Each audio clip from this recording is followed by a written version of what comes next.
not so good. Yeah. 15 seconds.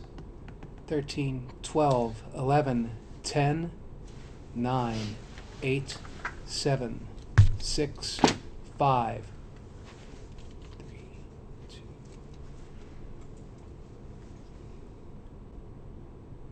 What's up, everyone? My name's Clay Jones, and normally I'm behind the camera, but we're doing today's interviews a little bit differently. This is the NATPE Brown Bag Luncheon, and today we have with us Brian Walker, a talent manager, executive producer for the Creative Mind Group in Los Angeles.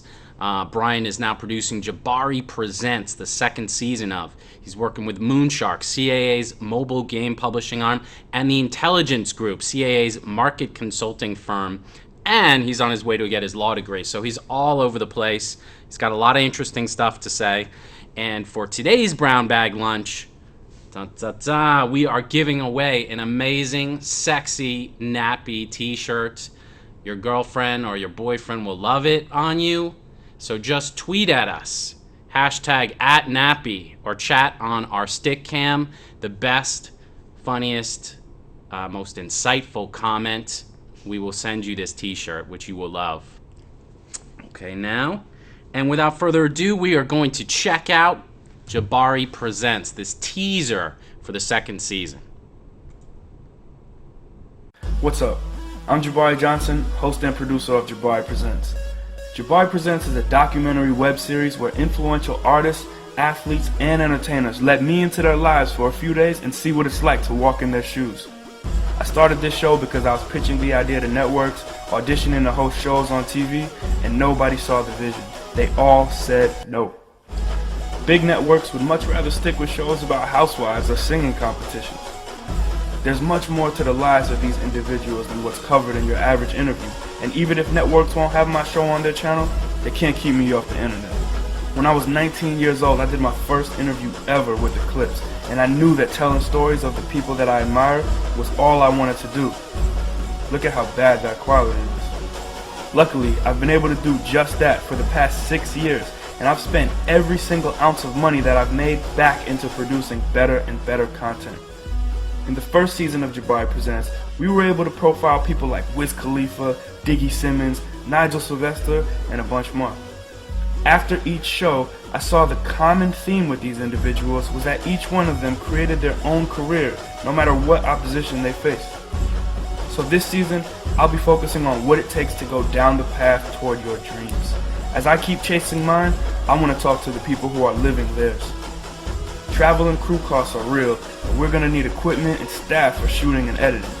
If you help fund season 2, you'll be listed as a producer, and everyone who contributes will be credited. If you represent a business and would like to sponsor an episode, we can also do that. Jabari Presents is about people who are chasing what they love and creating careers for themselves. If you're about that life, then help fund season 2 of Jabari Presents.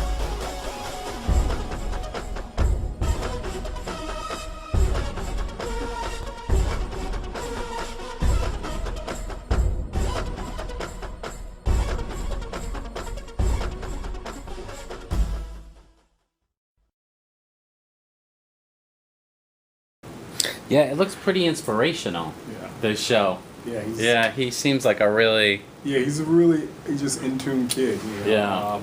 Yeah. He's always kind of done these videos for some time actually since he was in college, and he went to Howard as well. Oh, is that how you know him? No, we actually, I didn't meet him for the first time until France. All right. Actually, he came through my program at Cannes, and literally he came late, so I was kind of the person wrangling people who came late, and I went over to the airport to go pick them up individually, and we kind of just hit off from there. All right. So. I'm sure there's a lot of interns who come through your program who were like, I want to network with you. Yeah.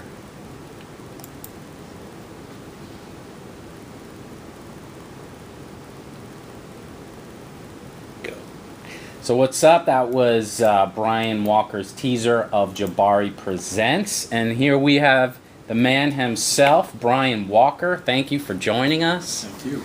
So real quick, can you tell us a little bit about your background, where you're from, and what you're doing right now. Okay, so Yeah. right now I'm originally from Philadelphia. I went to school in DC at Howard University where I studied business management, and then I moved out to LA right after college, and actually started working at New Line Cinema, and then actually got laid off in a huge layoff with 600 other people. Oh no. What were you doing for them? I was actually the in-house production assistant as well as the assistant to the VP of Production Administration. And I was pretty much dealing with all the physical assets, dealing with a lot of the crew memos and Bibles from each of the productions, and just various other production needs. I answered all of the production offices and kind of maintained those offices within internal New Line. So. All right. So what did you do after you got laid off from New Line? That I had found a gig through one of the HR people at New Line at Fox in their digital division, and it was just kind of growing and developing. It was still a small division in their mobile division, or mobile arm especially. And so I was brought in to deliver content to Sprint, AT&T, Verizon, and a couple other mobile carriers internationally, and just deliver the content, short form content primarily, from FBC and other kind of ancillary content that they created for the mobile platforms. So. Cool. Yeah. And then you went back to school Yeah. to Howard to pursue your law degree, right? I did. So I started 2 years ago, and that was primarily because I've just always had an entrepreneurial bug. I've always been kind of working with my own companies or working with my own ventures, and I just felt like having a law degree would allow me to better navigate contracts, better navigate negotiations with vendors, and other things. Not get taken advantage of. Exactly. Yeah. I personally don't want to practice. I just want to be better at becoming a business person.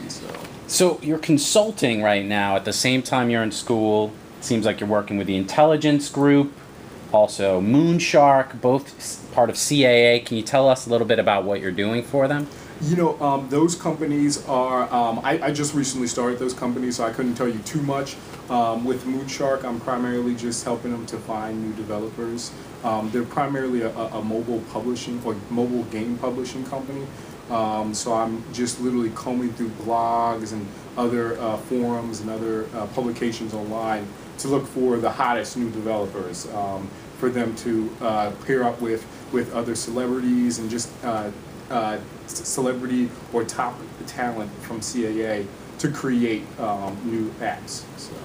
Wow. Yeah. I mean, that is some people's dream of suddenly being on the other end of the CAA kind of wall that, CAA collects the best and the brightest, and here are you representing CAA on the mobile platforms. It must feel pretty cool. Yeah, it's great. I mean, just, being in such an innovative space, the guys that I work with are really amazing. They've started a great organization, and I just, I love just learning from them. And, one thing, it's a language, and I'm just sitting there and listening to them every day. I'm learning a new language, which is great. So right now you're producing technically short form content for mobile, Yes. as well as developing the apps that go on mobile. No, Yeah. not with them. Not No, with that CAA. That was with Okay. Fox. With Oh. CAA, it's primarily just games. Actually. Okay.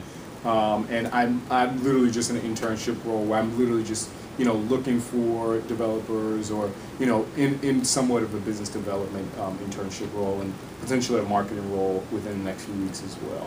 So. When did you start producing content? I would say I started producing back in college. Myself and the other gentleman who started the Creative Mind Group, we produced a short film back when I was a freshman, called Dorm Window, which was kind of a spin-off of Alfred Hitchcock's Rear Window. All right. Yeah, it was about 30 minutes long, and we actually entered in several festivals, and I got it into Cannes actually in the short film corner, which is great. Wow, that's impressive. Yeah. 30 minutes is pretty long. It must be. It was. We tailored it down for various various formats, or whatever the presentation was needed. We tailored it down to what necessary. So you also just don't stop there. You're talent manager as well. Yeah. Well, I would say I consult more from a business and legal standpoint, a business management standpoint, where I'm helping people to kind of figure out the timeline of their goals, the financial aspects, reading through contracts and advising somewhat on that field, and just giving them a different perspective to look at their craft and being an artist, because I think every artist either needs to take a business class or needs to get a good business person who's a friend and a consultant. So talent, on-camera talent, mostly? Primarily, yes. Okay. I actually work with Jabari from Jabari Presents. I'm actually working with his girlfriend, who's also an actress. She was on Degrassi for several years, and a couple other Disney movies and productions in the past. And we're working on a show with her. I'm working with some other guys.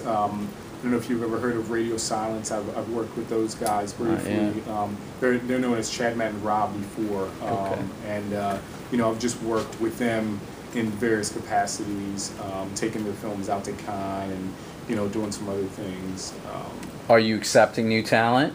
Wouldn't want to flood your gates with this interview, but yeah. It's actually, I get a lot of people who are reaching out every day, and I'm kind of working to filter that a little bit better, because I definitely want to help out as many people as I can, but I just have so much limited time. What I may start to do is actually look at another person who can come on board as a manager potentially. So Grow that business as well. Yeah. It seems like many independent producers have talent management arms as well, and they find that dual revenue stream to be kind of where the sweet spot is.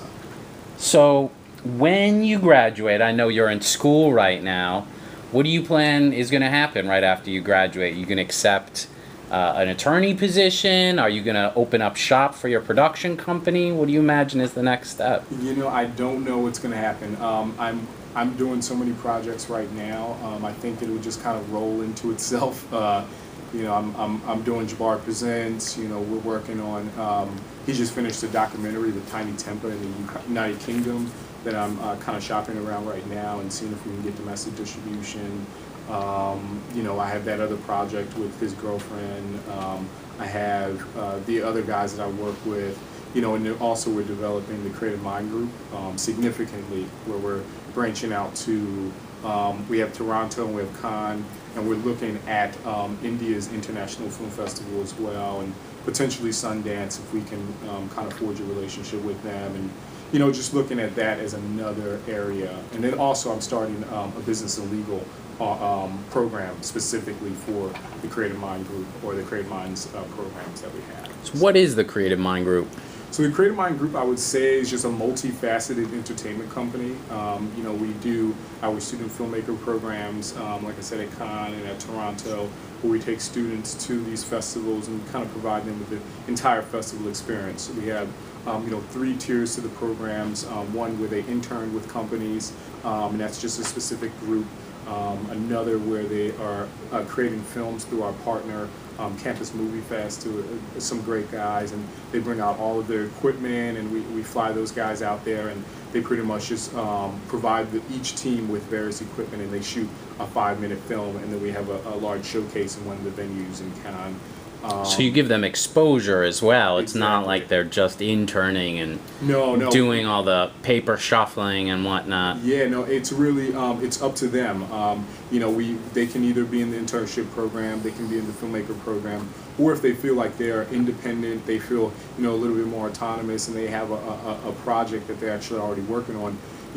They go into the networking program, and from there we provide them with a really great mentor who takes them to breakfast every morning and kind of has speakers for them almost every day, and just really kind of works them through the system of figuring out what they want to do at the festival, figuring out their goals, and figuring out how to execute those goals at the festival. So. Well, moving on to the project you screened, Jabari Presents, which one season was already produced and distributed, and now you're working on your second season. Can you tell us a little bit about the image, what you're imagining for season 2 of Jabari Presents? Well, what we'd like for season 2, which will differentiate from season 1, is just a little bit more intimate profiling of each of the celebrities or each of the guests that we work with. actually following them through a day of work.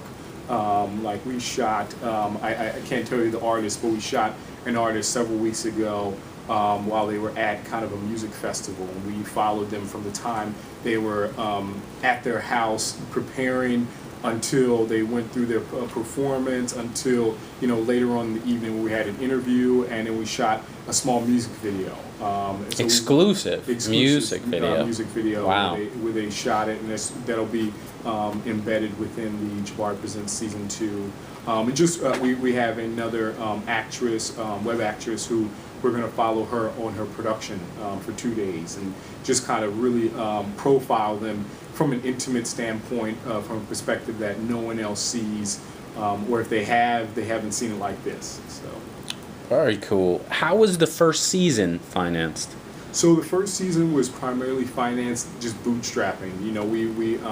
It was kind of just we had an interview here, an interview there. Jabari has great relationships with some videographers and some sound guys, and really just kind of wrangling those guys to help us gratis, really. And then he already knew the celebrities or the guests from just prior relationships, and we didn't have to pay for that. We had a great sponsor on board at the time, Nuka, which they're a watch company, and they pretty much provide us with product placement. Were you involved in season 1? You were? I was actually involved primarily in the distribution side. He had brought me on towards the end of the season, and it was mainly just to look for some outlets. We always knew we would do it on YouTube, but we were looking for putting it on some channels or television specifically, and I was just utilizing my relationships and some of my mentors to find out where we could go. And getting a sponsor for a first run thing, a watch sponsor, is impressive. Well, Jabari has great relationships. I mean, he's worked in this area and kind of doing this for several years prior to our start in Jabari Presents. He worked at several other kind of urban music online channels and developed a lot of great relationships with managers, with talent, and even with small brands like Nuka. So season 2, though, you're going at it differently, right? You got a Kickstarter campaign. Can you tell us a little bit about that? So yeah, we started the Kickstarter campaign about 18 days ago. We really kind of took about 2 months to prepare for that. Got a great video that you guys just saw, prepared by a great editor. We got some graphics done together. We really researched a lot of Kickstarter campaigns and figured out what would be great gifts, and we just wanted to have a really polished presentation for the Kickstarter campaign, and I think we did a great job on that. And only time will tell right now. So. 2 months preparation for the Kickstarter campaign. Many people just kind of throw something up there. Yeah. That's quite a pre-marketing effort. Yeah. I mean, Jabari he's very meticulous. He's very detailed, and he works very hard, and he wants everything to be perfect, and he works his butt off to make sure it's as good as it can get. So. And so you're almost to the end of the Kickstarter campaign. I'm sure it's an awesome project. Hopefully a lot of our viewers will rush over to check it out and donate. If it doesn't go through, what's your plan next? Well, we're going to be looking at some other avenues for the production financing, because that's mainly what the Kickstarter campaign was for to help us produce it, to allow him to travel to different locations, to allow us to get some better video equipment, work with some better kind of videographers and a sound person, or just an official crew this time. And if we can't kind of put that together right now, then I'm also looking at some other sponsorship avenues. I just prepared a sponsorship proposal that I completed just this weekend, and kind of sent it out to some of my mentors and colleagues, and kind of see where that goes. So. In terms of the actual mechanics of producing Jabari Presents, I'm sure you're dealing with celebrities. What's that like from an EP standpoint? Is it madness in terms of contracts? Do their managers breathe down your neck? Like, if they say this, you can't show it. If they say that, it's okay. What's that process like? This is really great because of the fact that Jabari has forged these relationships with all of these guests. We really don't have to go through that type of scrutiny. It's mainly we're providing these guests with a promotional channel for themselves, so they, it's not really a lot of going back and forth. It's really, he's asking as friends and as colleagues, and if they want to be a part of the show, and they understand kind of the presence that he has, and what he can do. So they really just kind of let us do what we would like to do. And as far as contracts, we do the releases, we do the general on-set type of paperwork, but nothing serious as far as contracts.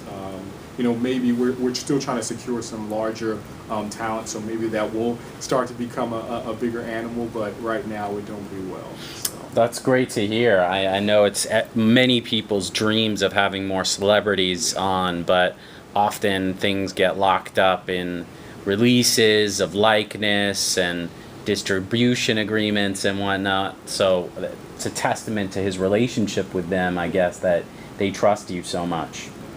So definitely everyone should go over and check that out and donate if you can, or just follow the series. Now, just moving back to your Creative Mind Group work, because we are NATPE, we also have a festival as well, and it seems like the depth of your contacts is never ending. How did you get to be producing the student portion of the Cannes Film Festival and other reputable festivals? How did you build those relationships, and where did the idea for the Creative Mind Group come about? Well, the Creative Mind Group itself is independent of both of the festivals that we work with. Yeah. It was really just an idea, primarily through my colleague Robert Ford, who started the Creative Mind Group. He had kind of a discomforting experience with our competitor, let's just say that, at Cannes, and it wasn't the best independent experience that he wanted to have. And then when he expressed interest into working with him later on, they really just kind of shut the door on him. So we came back and kind of just started planning a program that we could work on. And I helped with the marketing efforts the first years while I was still in college, and because he graduated about 3 years before me, and helped with the marketing efforts and did some business stuff. And the first year when I graduated was the first year I went out there in 2007, and since then I've just been kind of helping to develop the company from 35 students at the time to 140 students we just took 4 weeks ago. So, wow. Yeah. So how do you find the students, or how do they find you if there's students out there who are interested in it? It comes down to recruitment. We have Robert himself. He actually went school to school for several years, and then within the last 2 years we actually developed a pretty good kind of recruitment manager program, where we have about some alumni who come with us, and or who actually do it in various regions of the country, based where they are, and they go out and they recruit at the various schools, and they bring some great kids, and because they already know what the program expects, and they do a great job kind of promoting the program for us. So a student who might want to join it would have to be lucky enough to be at one of those schools. There's no application process. Well, there is an application process. You can go online at thecreativemindgroup.com and check that out. We have both applications. Right now it's just Toronto, because our Cannes will start back up in November for the application. But yeah, they can just go online. I've actually done a lot of internet promotions internationally, and we developed a large kind of pool of students who've come from the UK, from France, from other regions of from other regions of the world, and we accept students in every shape and fashion. So very cool. Yeah. So anything else you're producing right now that you want to talk about, or? Well, maybe I could say one that I'm working on with my a really great mentor. She's a producer of a lot of great shows, and I'm working on a political show in D.C. right now, potentially, where it would be students and really just young colleagues who are interested in politics, who have divergent political backgrounds or divergent political views, and who are kind of roommates or housemates and living together, and just kind of showing the dynamic of their personal relationships and, you know, their relationships within the house, but still going out and having a good time together and, you know, just living in with each other comfortably, you know. But That sounds dangerous. yeah. I can see that going the wrong way. You know, I mean, real world goes the wrong way sometimes. So, you know, it's great TV. So short form, is that a short form project? No, this is going to be long form. She actually produces primetime television content. And, you know, we met about a year ago, and I've just been working on some stuff with her, and she's been mentoring me great. I can totally see that on MTV or something. Yeah. Especially with the election season coming up, I think it will be just a great show. Well, Brian, it's been awesome to have you on. I think you're of interest to our viewers in numerous ways. You certainly have a depth of contacts and experience to offer, and I'm sure as soon as you graduate, people are going to be banging down your door to do all sorts of things for them. So thanks for joining us. If you have anything you want to say, give out your Twitter handle or what have you. You know, just check out the creativemindgroup.com. You can email me personally at brian@thecreativemindgroup.com if you have any questions, any concerns with the program, and, you know, we can start a dialogue from there. All right. Thanks, Brian. What's up? I'm Jabari Johnson, host and producer of Jabari Presents. Jabari Presents is a documentary web series where influential artists, athletes, and entertainers let me into their lives for a few days and see what it's like to walk in their shoes. I started this show because I was pitching the idea to networks, auditioning to host shows on TV, and nobody saw the vision. They all said no. Big networks would much rather stick with shows about housewives or singing competitions. There's much more to the lives of these individuals than what's covered in your average interview, and even if networks won't have my show on their channel, they can't keep me off the internet. When I was 19 years old, I did my first interview ever with the Clips, and I knew that telling stories of the people that I admired was all I wanted to do. Look at how bad that quality is. Luckily, I've been able to do just that for the past 6 years, and I've spent every single ounce of money that I've made back into producing better and better content. In the first season of Jabari Presents, we were able to profile people like Wiz Khalifa, Diggy Simmons, Nigel Sylvester, and a bunch more. After each show, I saw the common theme with these individuals was that each one of them created their own career, no matter what opposition they faced. So this season, I'll be focusing on what it takes to go down the path toward your dreams. As I keep chasing mine, I want to talk to the people who are living theirs. Travel and crew costs are real, and we're going to need equipment and staff for shooting and editing. If you help fund Season 2, you'll be listed as a producer, and everyone who contributes will be credited. If you represent a business and would like to sponsor an episode, we can also do that. Jabari Presents is about people who are chasing what they love and creating careers for themselves. If you're about that life, then help fund Season 2 of Jabari Presents.